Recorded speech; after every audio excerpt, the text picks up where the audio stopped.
سلامونه لیکنې ملګرو ښه راغلاست یو ځل بیا هم ستاسو په خدمت کې یو په دې ویډیو کې پوهیږئ چې زده کوو د فرانسوي ژبې یو ډیر مهم او اړین فعل دا چې موږ څنګه کولی شو د فرانسوي ژبې د لومړۍ ډلې فعل په مختلفو وختونو کې وکاروو خو په دې ویډیو کې تاسو ته هغه طریقه ښیم چې څنګه کولی شئ چې په فرانسوي ژبه کې مختلف فعلونه په مختلفو وختونو کې وکاروئ د لومړۍ ډلې فعلونه البته خو په دې ویډیو کې به یوازینی فعل چې هغه د لومړۍ ډلې فعلونو څخه نه دی هغه الی دی الی فعل د لومړۍ ډلې فعلونو څخه نه دی په او ار باندې پای ته رسیږي خو د لومړۍ ډلې فعلونو څخه نه دی نو څه ته پته مې راځي راځي چې دوام ورکړو خو یو څه مل یاد ونوځي چې نوٹ ونیسئ نوٹ او ورسره په کومنټونو کې هغه جملې چې زده کوئ په فرانسوي ژبه باندې د تمرین لپاره ولیکئ راته نو راځي چې دغه ته دوام ورکړو د فرانسوي ژبې د فعلونو لومړۍ ډله د فعلونو قواعد مثالونه او تشریح راځي چې مخکې لاړ شو حال présent څه ته ویل کیږي présent حال یعنی همدا اوس شیبه همدا اوس وخت موږ په همدا اوس وخت کې څنګه یو فعل کارولای شو لومړی په حال کې فعل د فاعل سره سم پای بدلوي یعنی چې شی دا څه معنا ورکوي دا لکه خبرې کول یعنی parler د دې قاعده وګورئ را سره لومړی je parle زه خبرې کوم په دې کې هیڅ کوم خاص ځانګړي تبدیل نه راځي یوازې د فعل لپاره اخري یو حروف ور اضافه کیږي چې او ده د دغه ریشه په موږ همیشه هم دا شته پریدو لکه پی ا ار ال دا په ځای پاتې کیږي یوازې اخري دوه توري چې دغه کې بدلون راځي چې اوس هم فکر یو ته دا ټول زه ته تشریح کوم چې کوم تغیرونه پکې راځي ښه د دوهم شخص لپاره چې ته tu parles ته خبرې کوي او همدا ډول ګوري چې او سره د اس ورته اضافه شو لکه څنګه چې په اول سر کې یو او ار خو او ار لمنځه لاړو دلته ورسره او اس اضافه شولو د ستا لپاره نو اوس دریم شخص لپاره چې دی il elle parle معنا دی چې خبرې کوي یا هغه میرمن یا هغه نارینه چې هر یوی توپیر نه کوي هغه خبرې کوي نو اوس راځي چې د څلورم یعنی چې زموږ لپاره nous parlons موږ خبرې کوو او دلته تاسو ګورئ چې ال پورې ټول فعل صحیح دی ستونزه پکې نشته خو لاغې نو وروسته چې کوم او ان اس ورته اضافه شوی دی دا تاسو کولای شئ په ټولو فعلونو کې وکاروئ سم ده او بل چې vous parlez تاسو خبرې کوئ او د دې ترڅنګ il ou elle چې هغوی جام دي نو تاسو کولای شئ چې وایئ چې il ou elle parle یعنی تاسو هغه اخري توري نه تلفظ کوئ خو ولې په لیکلو کې باید ولیکئ چې اس ورسره راځي او اخر کې ورسره او ان تی راځي او ان تی په اوله ډله کې نه تلفظ کیږي سم ده یعنی هغوی خبرې کوي یا دوی خبرې کوي نارینه هغوی ښځینه خبرې کوي اوس راځي چې بله برخه تشریح کړو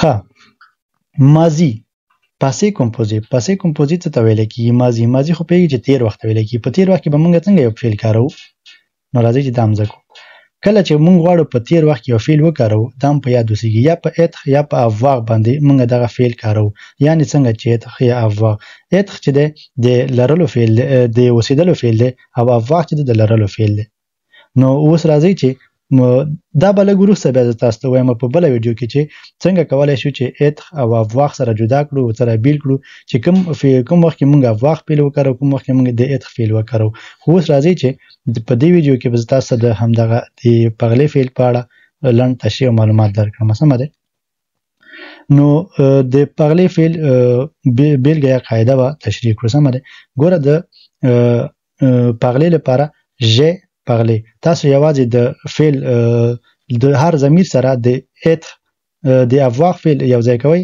د avoir فعل البته چې اضافه کوئ همدغه شی ته ټول د parler فعل تاسو ما ډول لیکئ تلفظ یې ما رقم کیږي یعنی parler خو یوازې نه څه توپیر کوي هغه یوازې د لیکلو بڼه ده که تاسو په دې حالت کې تاسو تلفظ کې parler ویل کی که تاسو د یو فعل ریشم تلفظ کوئ یعنی اول چې کوم له بنیاد نه لیکل شوی هغه ته parler ویل کی ځکه چې اخر کې د ال نه وروسته ای راغلی دی چې ای د یو اکسان سره د کا ای او ار اوسېږي بیا هم ای تلفظ کیږي سم ده j'ai parlé ما خبرې وکړې tu as parlé تا خبرې وکړې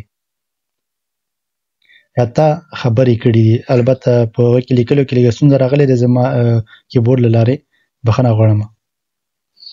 il elle a parlé il یا elle نو دلته دواړه ما یو ځای لیکلي دي، تاسو کولی شئ بیل بیل ولیکئ. il a parlé هغه خبرې وکړې یا هغې خبرې وکړې. دلته nous avons parlé موږ خبرې وکړې. vous avez parlé تاسو خبرې وکړې. ils elles ont parlé il یا elles ont parlé هغوی خبرې وکړې یا نارینه یا هغوی ښځینه. تاسو کولی شئ دلته بیا د هغوی لپاره مختلف ضمیرونه وکاروئ. نو راځئ چې بله برخه هم په ګډه تشریح کړو. فوچور سامپل چې ته وایي راتلونکی وخت باندې تاسو پیږئ چې تاسو غواړئ په راتلونکي وخت کې به څنګه یو فعل کاروئ. په راتلونکي وخت کې د فعل بشپړ شکل ساتو، یعنی بشپړ شکل چې دی هغه ټول مکمل پاتې کېږي، ریښه چې کومه ده ریښه او ځانګړي پایونه ور اضافه کوو. یعنی دا څنګه تاسو به اوس وګورئ چې څنګه موږ ځانګړي پایونه ور اضافه کوو. بیا هم بیلګه د پاغلې فعل دی، قاعده یې دی. نو راځئ چې د قاعدې باندې بحث وکړو. لکه ګورئ جو پاغل هغه کوم د ریشه چې دی هغه پاتې کېږي. ګوره د ال نه وروسته او اغ شته دی، ولې یو اضافه ځانګړی دوه توري اضافه شوي چې ای اغ دی ای ا ای دی. نو دا به موږ دا ډول تلفظ کوو. جو پارلوغی زه به خبرې وکړم. نو د دوم شخص لپاره tu parleras ته به خبرې وکړې. il elle parlera هغه به خبرې وکړي یا هغه میرمن یا هغه ښځینه یا نارینه هغه به خبرې وکړي. ګورې دلته فعل مغایي کې ډول باندې پاتې شوی دی، یوازې اخر کې ورته یو یا دوه توري اضافه کېږي چې هغې سره هغه تغییر کوي. او nous parlerons موږ به خبرې وکړو. vous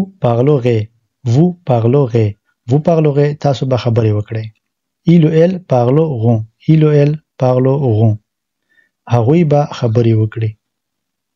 اوس راځئ چې بله برخه تشریح کړو.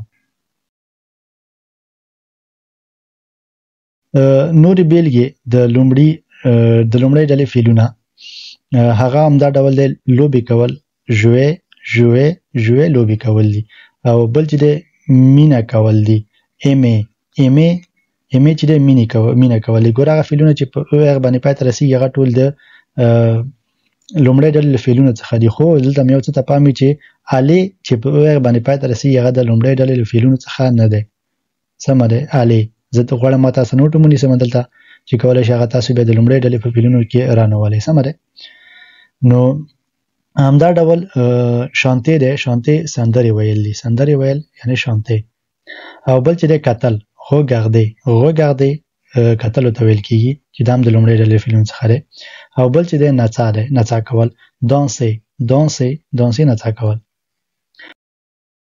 او اوس راځئ چې یوه بله برخه هم تشریح کړو. د مثالونو لپاره جملې دي. پریزان په اوسني وخت کې j'aime le français په اوسني وخت کې دی، یعنی څه معنا ورکوي؟ زه له فرانسوي سره مینه لرم، له فرانسوي ژبې سره زه مینه لرم. او بل چې دی nous jouons au football